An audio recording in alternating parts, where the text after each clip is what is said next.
Students, welcome to the channel.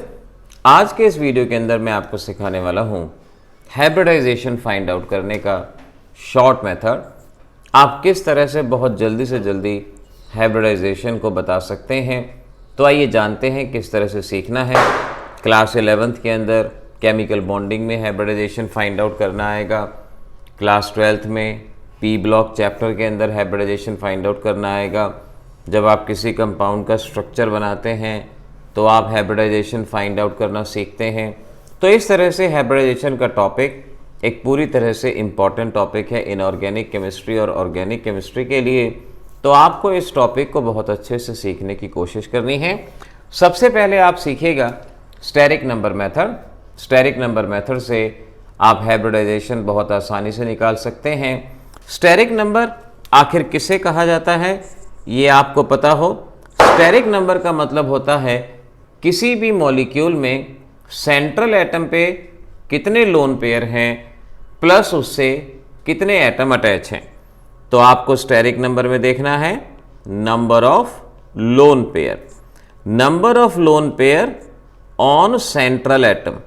Central atom के ऊपर कितने लोन पेयर हैं, सिर्फ सेंट्रल एटम पे, सराउंडिंग एटम पे नहीं, plus number of atom attach to central atom. Number of atom attach to central atom ये आपको सबसे पहले देखना होगा। जैसे कि फॉर एग्जांपल आपको यहाँ पर मैं SF4 देता हूँ। अब SF4 का आपको स्टेरिक नंबर निकालना है। तो स्टेरिक नंबर निकालने के लिए क्या करेंगे, आप सेंट्रल एटम सल्फर की तरफ ध्यान देंगे। कितने नंबर ऑफ लोन पेयर हैं, सेंट्रल एटम पे एक नंबर ऑफ लोन पेयर है, प्लस कितने नंबर ऑफ एटम अटैच हैं सेंट्रल एटम से, सेंट्रल एटम से 4 एटम अटैच हैं। तो इसका स्टेरिक नंबर 5 हो जाएगा। ऐसे ही आपको अगर XeF2 दिया गया है और XeF2 का आपको स्टेरिक नंबर निकालना है तो आप क्या करेंगे, आप सेंट्रल एटम पे ध्यान देंगे। ज़ीनॉन आपका सेंट्रल एटम है और अब आप देख सकते हैं कि यहाँ सेंट्रल एटम पे 3 lone pair, number of lone pair on central atom कितने हो गए 3, plus number of atom attach to central atom, central atom से 2 एटम अटैच हैं। सो 3 + 2 5। इस तरह से आप स्टेरिक नंबर निकाल सकते हैं। अब ध्यान रखिए स्टेरिक नंबर से आप हाइब्रिडाइजेशन को किस तरह से प्रिडिक्ट कर सकते हैं ये भी सीख लो। अब ध्यान रखो, अगर आपका स्टेरिक नंबर 2 आता है तो हाइब्रिडाइजेशन में 2 ऑर्बिटल होंगे और वो 2 ऑर्बिटल की हाइब्रिडाइजेशन होगी sp। अगर स्टेरिक नंबर 3 आता है 3 ऑर्बिटल होंगे, हाइब्रिडाइजेशन होगी sp2।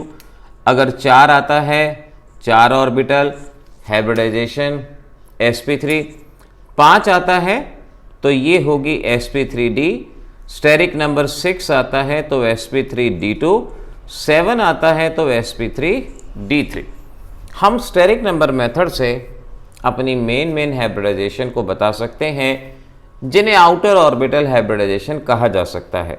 ध्यान रखिएगा कोई भी ऐसा मेथड नहीं है जो आपको dsp2, d2sp3, d3sp3 जिन्हें इनर ऑर्बिटल हाइब्रिडाइजेशन कहा जाता है उनके बारे में बता सके। हम सिर्फ और सिर्फ इन्हीं हाइब्रिडाइजेशन के बारे में यहाँ पर बता सकते हैं। अब अगर आपसे कहें SF4 में हाइब्रिडाइजेशन बताओ तो स्टेरिक नंबर 5 और स्टेरिक नंबर 5 की हाइब्रिडाइजेशन sp3d, हमारा जवाब तुरंत आ गया। अगर यहाँ कहें स्टेरिक नंबर 5 तो हाइब्रिडाइजेशन sp3d। तो इस तरीके से आप किसी भी केस में हाइब्रिडाइजेशन को बता सकते हैं। अब मैंने कहा CH4। अब देखने में क्या लगता है कि भाई CH4 और SF4 एक जैसा साउंड करता है, क्या दोनों में हाइब्रिडाइजेशन सेम होनी चाहिए? तो स्टेरिक नंबर निकाल लो। स्टेरिक नंबर देखो, number of lone pair on central atom, central atom पे एक भी लोन पेयर नहीं है, plus number of atom attach to central atom, 4 hydrogen connect हैं। तो इस तरह से स्टेरिक नंबर 4। और अगर स्टेरिक नंबर 4 है तो हाइब्रिडाइजेशन हम जानते हैं क्या होगी sp3। तो किसी भी तरह का मॉलिक्यूल हो, आप ऐसे मॉलिक्यूल में बड़ी आसानी से अपने जवाब को दे सकते हैं। अब सपोज़ मैंने आपसे XeOF2 का मॉलिक्यूल दिया, अब यहाँ कहा, आप खुद ही बता सकते हैं, खुद ही इसकी हाइब्रिडाइजेशन निकाल सकते हैं। Central atom xenon, number of lone pair on central atom, 2 loan pair हैं, और कितने एटम अटैच हैं, 1 ऑक्सीजन, 2 फ्लोरीन, और इस तरह से स्टेरिक नंबर 5। और अगर steric number 5, so you can understand इसकी हाइब्रिडाइजेशन sp3d। ये हमने हाइब्रिडाइजेशन निकालने का मेथड सीखा कि किस तरह से आप स्टेरिक नंबर के बेसिस पे हाइब्रिडाइजेशन को बता सकते हैं। हाइब्रिडाइजेशन के दौरान ध्यान रखो, 2 बड़े इंपॉर्टेंट मॉलिक्यूल KMnO4, K2Cr2O7, आप किसी भी मेथड के थ्रू इनकी हाइब्रिडाइजेशन निकालने की कोशिश करें, आपका जवाब गलत आता है, आपको इनके लिए अलग से याद रखना होगा। D3S और SD3 हाइब्रिडाइजेशन, ये आपको याद रखना होगा, एक्सेप्शनल है, आपको ये बात याद रखनी होगी। अगर ऑब्जेक्टिव में D3S और SD3 दोनों ही ऑप्शन हैं तो आप पहले D3S को मार्क करेंगे, अगर D3S नहीं है तो SD3 को मार्क करेंगे। तो देखो, इस तरह से आपके कॉम्पिटिटिव एग्जामिनेशन के लिए ये एक ट्रिक हो जाएगी कि अगर आपके पास इस तरह से लोन पेयर गिवन है, एटम गिवन है, सेंट्रल एटम है, सराउंडिंग एटम है, तो आप हाइब्रिडाइजेशन को बड़ी आसानी से निकाल सकते हैं। अब ज़रा सीखिए कि अगर आपके पास ऑर्गेनिक कंपाउंड है तो ऑर्गेनिक कंपाउंड में आप हाइब्रिडाइजेशन को किस तरह से निकाल सकते हैं। अगर आपके पास ऑर्गेनिक कंपाउंड है, ऑर्गेनिक कंपाउंड में मेनली कार्बन होता है, हाइड्रोजन होता है, नाइट्रोजन होता है, ऑक्सीजन होता है। अब हाइड्रोजन में तो कोई हाइब्रिडाइजेशन होती ही नहीं, तो आपको ध्यान रखना होगा कि आपको कार्बन की हाइब्रिडाइजेशन बतानी है, नाइट्रोजन की बतानी है, ऑक्सीजन की बतानी है। अब जो बात मैं कह रहा हूँ उसे लिख लेना, उसे याद करना। अगर आपको कार्बन की हाइब्रिडाइजेशन बतानी है तो आपको वहाँ पर देखना होता है कितने number of sigma bond carbon से अटैच हैं। कार्बन से कितने सिग्मा बॉन्ड अटैच हैं। अगर कार्बन से 2 सिग्मा बॉन्ड अटैच हैं तो हाइब्रिडाइजेशन sp, अगर 3 सिग्मा बॉन्ड हैं तो sp2, 4 सिग्मा बॉन्ड हैं तो sp3। तो कार्बन की हाइब्रिडाइजेशन को आप उससे अटैच सिग्मा बॉन्ड को काउंट करके बता देंगे कि जितने सिग्मा बॉन्ड अटैच हैं उतने ही ऑर्बिटल हाइब्रिडाइजेशन में होंगे। और अगर आपके पास ऑक्सीजन है तो ऑक्सीजन के केस में याद रखना, अगर ऑक्सीजन फॉर्म 1 सिग्मा बॉन्ड, अगर ऑक्सीजन 1 सिग्मा बॉन्ड बना रहा है तो हाइब्रिडाइजेशन होगी sp2, और अगर ऑक्सीजन 1 से ज़्यादा सिग्मा बॉन्ड बना रहा है तो हाइब्रिडाइजेशन होगी sp3। हमारी बुक्स में सिर्फ कार्बन के हाइब्रिडाइजेशन निकालने का मेथड होता है, लेकिन आपको अपने जेई नीट के लिए कार्बन के अलावा ऑक्सीजन और नाइट्रोजन की हाइब्रिडाइजेशन भी याद रखनी है। तो ऑक्सीजन ने अगर 1 सिग्मा बॉन्ड बनाया है तो sp2, 2 बनाए हैं तो, या 1 से ज़्यादा बनाए हैं तो sp3। ऐसे ही नाइट्रोजन के केस में याद रखना, अगर नाइट्रोजन 1 सिग्मा बॉन्ड बनाता है तो उसकी हाइब्रिडाइजेशन sp, और अगर नाइट्रोजन 1 से ज़्यादा सिग्मा बॉन्ड बनाता है, मोर देन 1 सिग्मा बॉन्ड, तो हाइब्रिडाइजेशन होगी sp3। ये बेसिक इन्फॉर्मेशन आपने याद रख ली तो आप किसी भी मॉलिक्यूल को सॉल्व कर सकते हो। सपोज़ आपको ये मॉलिक्यूल दिया जाता है, यहाँ कहते हैं जिसकी हाइब्रिडाइजेशन बता सकते हो बताओ, तो हाइड्रोजन की तो बता नहीं सकते। कार्बन की हाइब्रिडाइजेशन बताने के लिए क्या करेंगे, हम इसके स्ट्रक्चर को एक्सपेंड कर लेंगे।